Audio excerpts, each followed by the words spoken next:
नमस्कार, मैं हूं आयुषी शर्मा और आप देख रहे हैं आंखें न्यूज 24। लोजपा रामविलास के अध्यक्ष चिराग पासवान ने कहा है कि एनडीए गठबंधन में सब कुछ ठीक नहीं है और जल्द ही यह सरकार गिरेगी।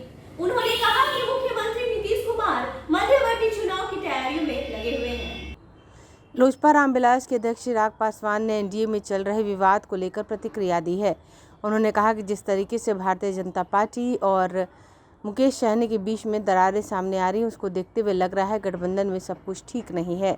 चिराग पासवान ने कहा कि गठबंधन के प्रमुख दल जनता दल यूनाइटेड और भारतीय जनता पार्टी में वर्चस्व की लड़ाई चल रही है।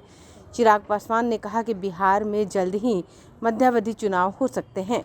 हर उस नेता का मैं धन्यवाद करता हूं जिन्होंने अपनी भावनाओं को इतने स्पष्ट तरीके से उन्होंने रखा। पर मैं बार बार इस बात को मैं कहता रहा हूं और मैं बोल रहा हूं कि फिलहाल मेरे लिए मेरी पार्टी लोक जनशक्ति पार्टी रामविलास को नई मजबूती देना, संगठन के स्तर पर इसको मजबूत करना, पूरी नई प्रदेश कमेटी हम लोग की तैयार हुई है और नए सिरे से हम लोग संगठन के कार्यों में हम लोग लगे हुए हैं। तो अभी आज की तारीख में मेरी पूरी प्राथमिकता पार्टी के विस्तार, संगठन को मजबूत करना, और जैसा मैंने कहा कि गठबंधन की बात तब होगी जब कोई चुनाव आएगा। एमएलसी चुनाव में पार्टी ने पुनः फैसला लिया है कि हम लोग अकेले चुनाव लड़ेंगे। अगर कोई बीच में मध्यावधि चुनाव नहीं होता तो आगामी 24 में जो चुनाव होंगे गठबंधन की चर्चा उस वक्त की जाएगी। चिराग पासवान ने कहा कि मुख्यमंत्री की समाज सुधार यात्रा समाज को सुधारने के लिए नहीं बल्कि चुनाव की तैयारी के लिए निकाली गई थी। मुख्यमंत्री ऐसी यात्रा पर तभी निकलते हैं जब वह चुनाव की तैयारियों में लगते हैं। चिराग पासवान ने कहा कि मुख्यमंत्री अपने गृह जिले में ही जहरीली शराब से लोगों की मौत पर पीड़ितों से मिलने नहीं गए। एनडीए में शामिल होने के सवाल पर चिराग पासवान ने कहा कि फिलहाल पहली प्राथमिकता पार्टी का विस्तार और संगठन को मजबूत करना है। ब्यूरो रिपोर्ट, आंखें न्यूज 24। और मुझे लगता है कि अब ये नीतीश सरकार या एनडीए की जो सरकार यहाँ पे चल रही थी उसका पतन बहुत जल्द होगा और बहुत जल्द अब ये सरकार गिरेगी यहाँ पर। क्या आपने जो दावा किया था कि बिहार में मध्यवर्ती चुनाव होंगे, तो क्या ये आसार दिखने शुरू हो गए? मैं मान के चल रहा हूँ कि बिहार में मध्यवर्ती चुनाव होंगे।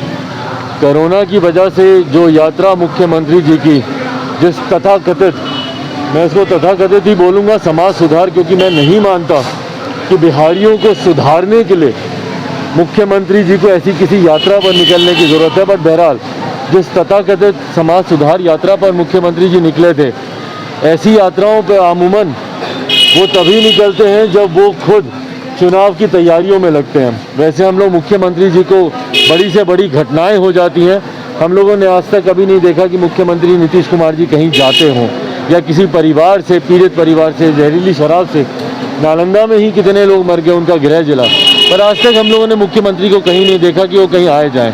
तो वो ऐसी यात्रा पर तभी निकलते हैं जब वो चुनाव की तैयारी में लगे होते हैं। और ये मैं मान के चल रहा हूँ कि मुख्यमंत्री जी कहीं ना कहीं भीतर ही भीतर इस बात को समझ गए हैं कि बिहार में कभी भी सरकार गिर सकती है, और उन्होंने अपने आप को ऑलरेडी वो इलेक्शन मोड में आ गए, चुनाव की तैयारी में वो लग चुके हैं। अगर आपने अभी तक हमारे चैनल को सब्सक्राइब नहीं किया है तो तमाम और बड़ी खबरों के लिए हमारे चैनल को सब्सक्राइब करें और देखते रहे आंखें न्यूज 24, नजर हर खबर पर। क्या आप पत्रकारिता के क्षेत्र में अपना कैरियर बनाना चाहते हैं? तो आज ही royal Ashoka institute of mass communication and journalism में अपनी जगह सुनिश्चित करें। आर्यभट्ट ज्ञान विश्वविद्यालय पटना से मान्यता प्राप्त 100% प्लेसमेंट के साथ royal Ashoka institute of mass communication and journalism, नामांकन जारी है। हमारा पता है DS/16 गायत्री मंदिर के समीप, कंकड़ बाग, पटना 8,20,000। आप हमें संपर्क भी कर सकते हैं। हमारा मोबाइल नंबर है 9955456126।